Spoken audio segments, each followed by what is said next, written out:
A técnica nascente da psicanálise, de 1904 a 1912. Resistência, transferência e ética clínica. O contexto: Freud busca reconhecimento médico. Em 12 de dezembro de 1904, Freud apresenta no Colégio Vienense de Médicos a conferência que seria publicada em 1905 sobre psicoterapia. Esse momento é decisivo. Uma década antes, em outubro de 1895, Freud havia proferido 3 conferências sobre histeria no mesmo círculo e sido praticamente ignorado.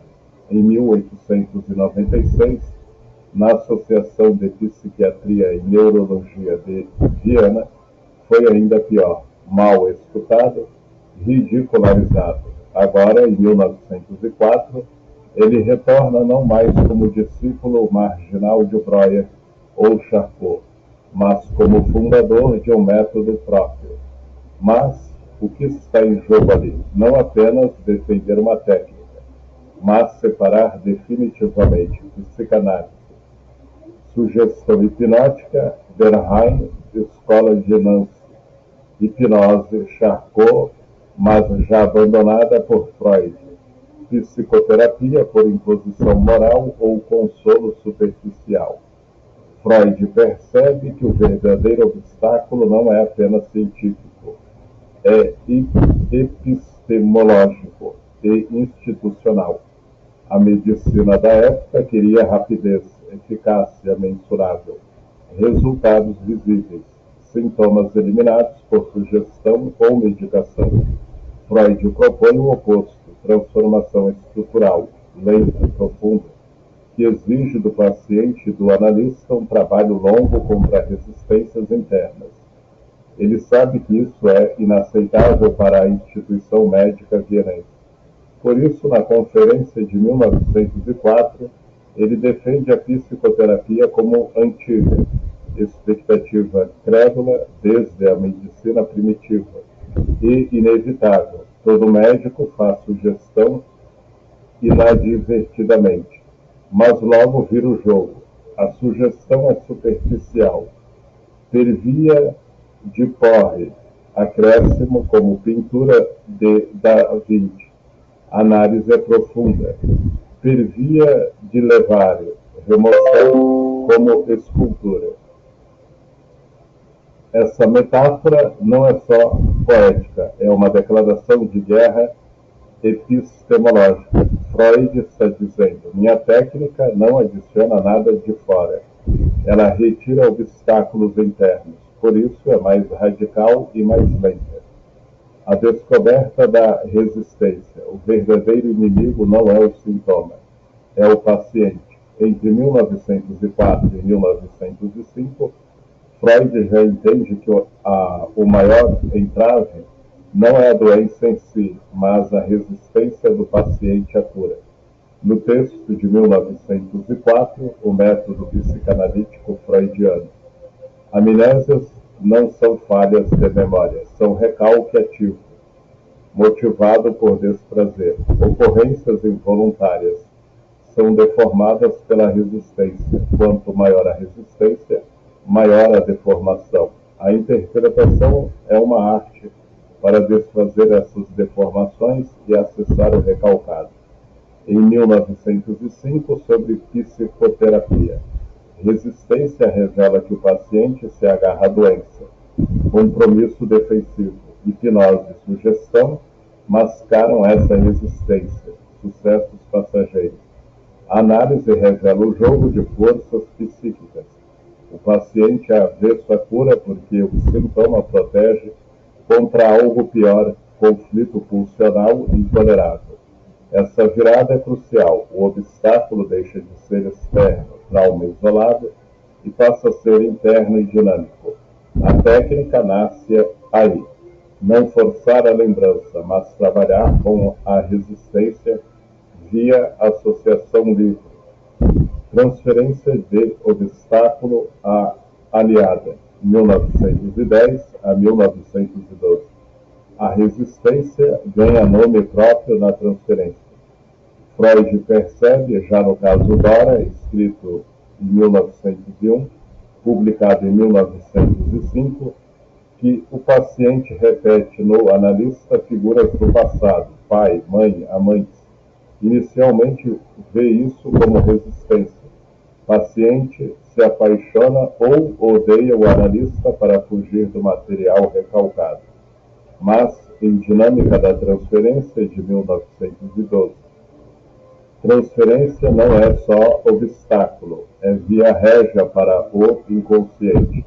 O paciente revive impulsos amorosos, ódio no presente analítico, repetição em ato.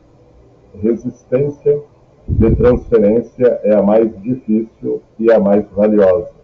O analista deve interpretá-la, não gratificá-la, sem nem rejeitá-la. Em Recomendações ao Médico, 1912, analista deve ser opaco, como espelho, não revelar intimidades próprias, suspender afetos, ambição terapêutica, neutralidade benevolente mais abstinência, permite que a transferência emerja, pura e seja analisada. Ética clínica nasce aqui. Analista deve ter feito análise própria ou autoanálise para eliminar pontos cegos. A clínica que emerge. 1912.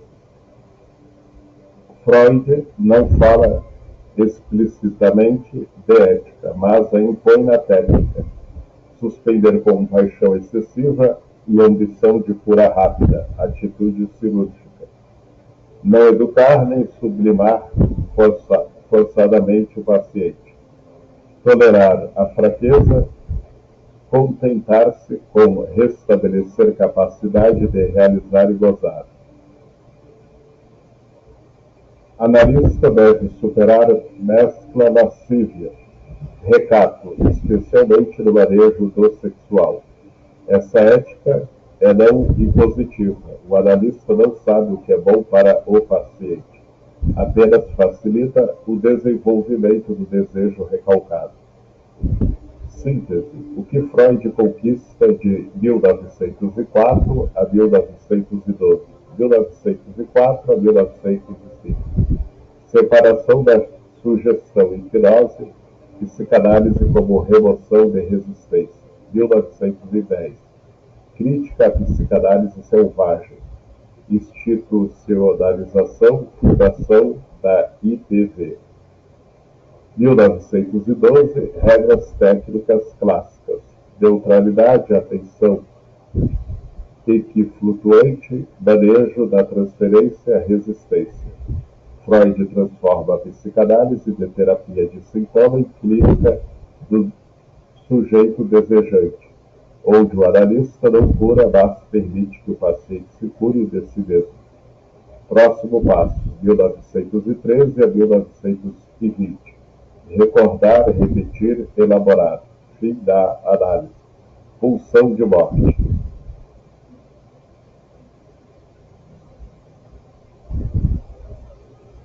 A grande distinção. Per via de torre versus per via de levare.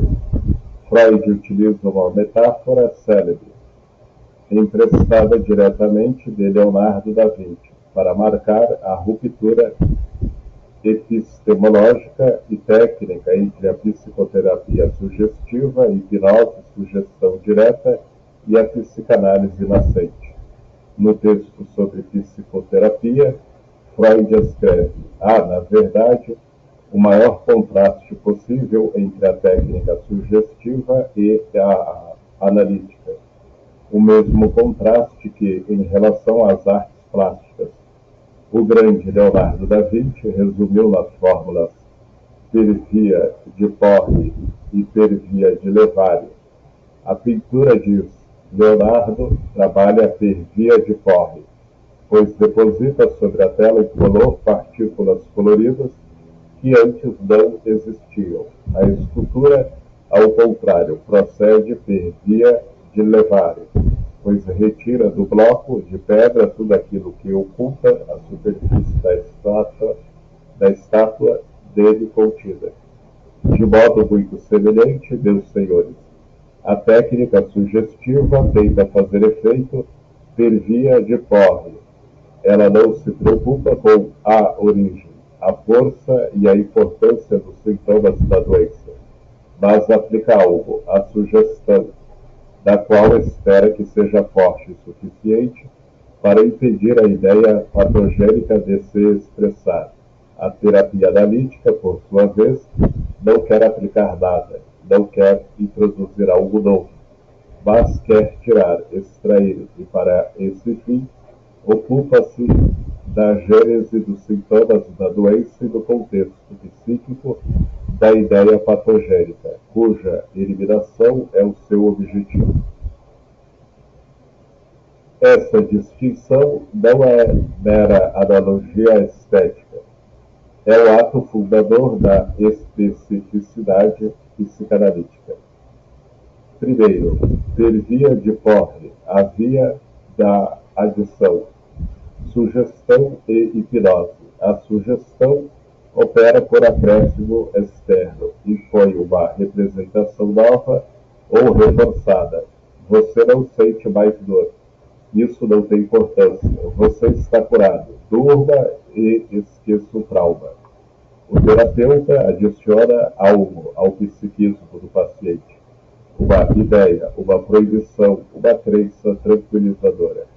Como a pintura de Leonardo, camadas de tinta são depositadas sobre a tela vazia, cobrindo o que estava lá antes.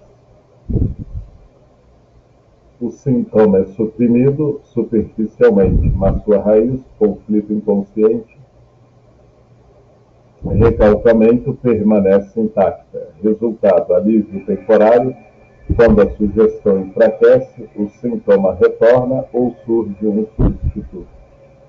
Freud desiste dessa via porque não investiga a gênese do sintoma, mascara a resistência. O paciente se agarra à doença.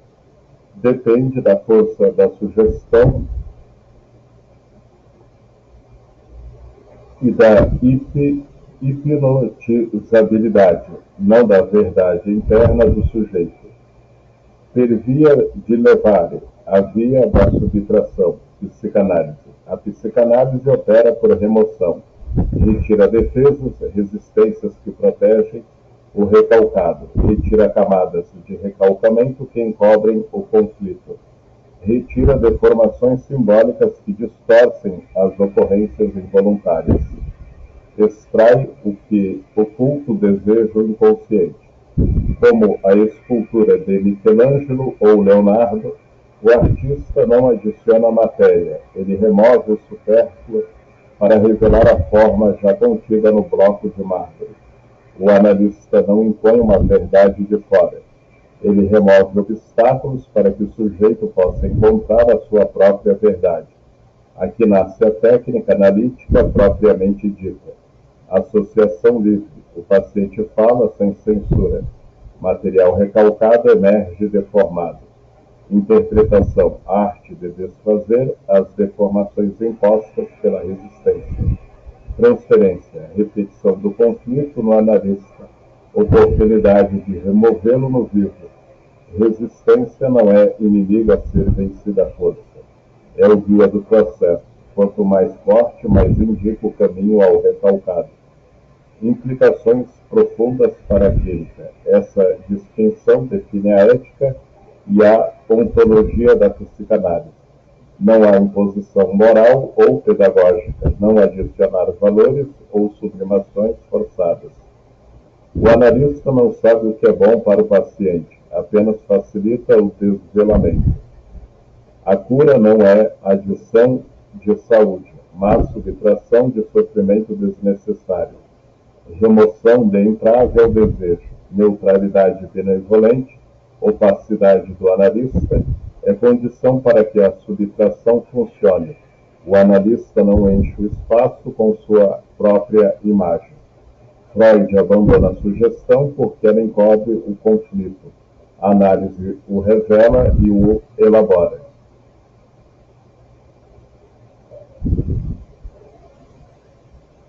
Legado e atualidade. Essa metáfora permanece viva na psicanálise contemporânea. Lacan, o analista como o escultor do desejo, remove significantes mortos para deixar emergir o desejo do outro. Bion, contenção e reverie, como remoção de beta elementos para transformação em alfa. Clínica com psicose, construção, não só remoção, debate atual sobre se sempre ter via de levare basta. Freud, ao adotar per via de levare, inventa uma clínica que não cura impondo, mas cura permitindo. É lenta, incerta, exigente, mas radical. Porque, como Leonardo, o analista não cria a estátua, ele apenas retira o que a impede de ser vista. O conceito central, resistência, a virada que define a psicanálise. Até então, Freud estava centrado na rememoração do recalcado, no método catártico. Com Breuer, 1895, o essencial era hipnotizar o paciente, regredi-lo ao momento traumático, fazer reviver o afeto reprimido, produzir a abreação. E o sintoma desaparecia. O pressuposto era simples. O paciente não lembrava porque o trauma estava esquecido ou dissociado. Bastava trazer à consciência o que estava fora dela. Era uma técnica de preenchimento. Preencher a lacuna mnemônica, liberar o afeto bloqueado.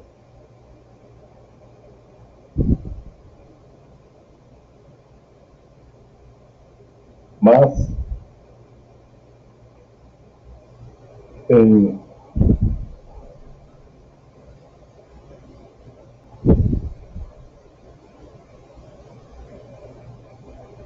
uma psicoterapia, 1905 a 1904, algo muda radicalmente. Freud percebe que o problema não é o paciente não lembrar, o problema é que ele resiste a lembrar. E essa resistência não é consciente.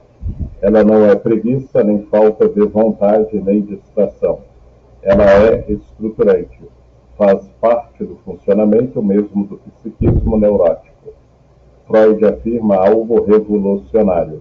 Não é o desconhecimento em si o momento patogênico, mas a fundamentação do desconhecimento em resistências internas que primeiro evocaram o desconhecimento e ainda agora o sustentam. E é no combate contra essas resistências que reside a tarefa da terapia. Ou seja, o desconhecimento não é mera ignorância, não saber algo que poderia saber. É uma ignorância sustentada, produzida e mantida ativamente por forças psíquicas, resistências que protegem o sujeito de desprazer intolerável. A resistência, portanto, sustenta o sintoma. O sintoma é um compromisso, alivia o conflito, mas também o recalcado fora da consciência. Sustenta o desconhecimento. As lacunas mnemônicas não são vazios, são bloqueios ativos.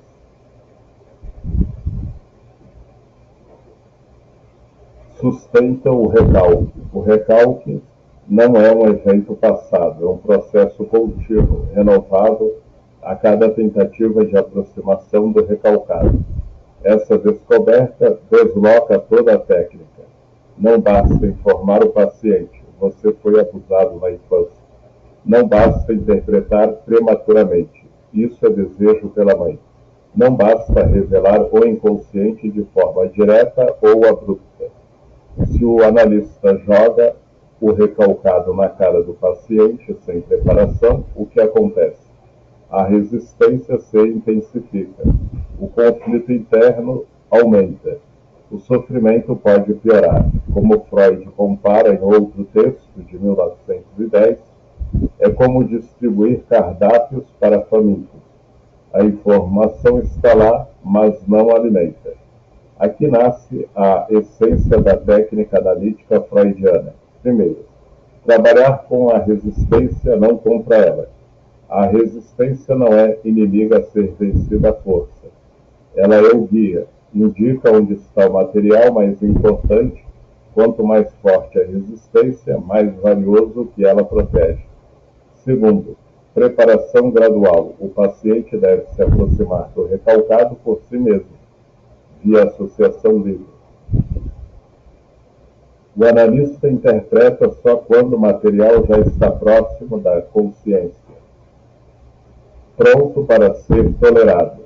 Transferência como campo privilegiado. A resistência mais poderosa surge na relação com o analista. Transferência negativa ou erótica. Interpretar a resistência de transferência torna possível reviver e elaborar o conflito do presente. Ética da escuta. O analista não impõe, não educa moralmente, não sublima forçadamente. Ele remove obstáculos per via de levare, para que o sujeito possa encontrar sua própria verdade. Essa virada de 1904 a 1905 é o que diferencia a psicanálise de todas as psicoterapias anteriores.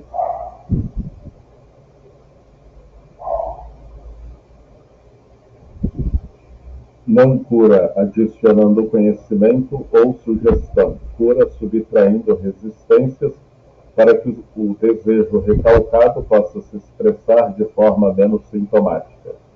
Freud resume em Recomendações ao Médico, 1912, o analista deve dirigir para o inconsciente emissor do doente o seu próprio inconsciente enquanto órgão receptor. A resistência não é o fim do caminho, é o caminho. Próximo passo, a resistência na transferência, 1910 a 1912, e a ética da neutralidade. 1910. O perigo da psicanálise selvagem. Freud contra a vulgarização da própria teoria. Em 1910, Freud publica o artigo sobre psicanálise selvagem. É um texto curto, mas devastador. Freud intervém pela primeira vez publicamente para proteger a psicanálise de si mesma. Ou melhor, das apropriações precipitadas e reducionistas que começam a surgir fora do círculo restrito de discípulos. O pretexto é um caso clínico relatado por uma paciente que chega ao consultório de Freud acompanhada de uma amiga. A mulher, na casa dos 40 anos, divorciada, sofre de estados de angústia intensos. O médico local, invocando as ideias novas de Freud, explicou-lhe que a causa era a falta de relação sexual, que só havia 3 caminhos para a cura: voltar para o marido, arranjar um amante, masturbação. A paciente, presa a valores morais e religiosos, sente-se incurável. A amiga implora a Freud que desminta o médico. Freud não conhece o colega, mas usa o relato supondo-o verídico, para desmontar com precisão cirúrgica os 2 erros graves que caracterizam a psicanálise selvagem. Erro 1. Redução da sexualidade ao ato sexual. Vulgarização da psicossexualidade. Freud deixa claro: a psicanálise amplia o conceito de sexualidade muito além do coito ou da descarga orgástica. Ele fala em psicossexualidade, inclui afetos carinhosos derivados de fontes sexuais primitivas, mesmo quando o objetivo sexual original é bloqueado ou deslocado. engloba fantasias, relações objetais, investimento em objetos internos e externos. Envolve conflitos inconscientes e recalque que deformam a pulsão. Vai para cima e para baixo, desde as moções infantis, polimorfas, até as sublimações adultas. Reduzir tudo à necessidade de coito ou falta de orgasmo é uma vulgarização da teoria freudiana. Freud escreve: aqueles que não compartilham dessa concepção de psicossexualidade não têm direito de se reportar às teses basilares da psicanálise, em que se trata do significado etiológico da sexualidade. Essa redução ignora o fator anímico e psíquico da sexualidade, o que diferencia a psicanálise de uma sexologia somática ou de conselhos médicos comuns. Erro segundo: ignorar o conflito psíquico, libido versus recalque. O segundo erro é ainda mais grave. O médico supõe que basta liberar a libido, satisfação sexual direta, para curar a neurose. Freud já afirmava desde 1905. O sintoma neurótico surge do conflito entre uma libido, pulsão que cresceu em excesso ou encontrou vias inadequadas, um recalque ou repulsa sexual demasiadamente rígido, sustentado por resistências internas. Não basta liberar a libido. Se o sujeito pudesse se satisfazer livremente, sem culpa, sem angústia, sem conflito, ele não estaria sintomático. A neurose é exatamente o resultado da incapacidade de satisfazer a pulsão de forma congruente com o eu consciente. Freud é categórico: se elas fossem capazes de se satisfazer, se não tivessem as suas resistências internas, a força da pulsão lhes apontaria o caminho para a satisfação, mesmo se o médico não lhes aconselhasse isso.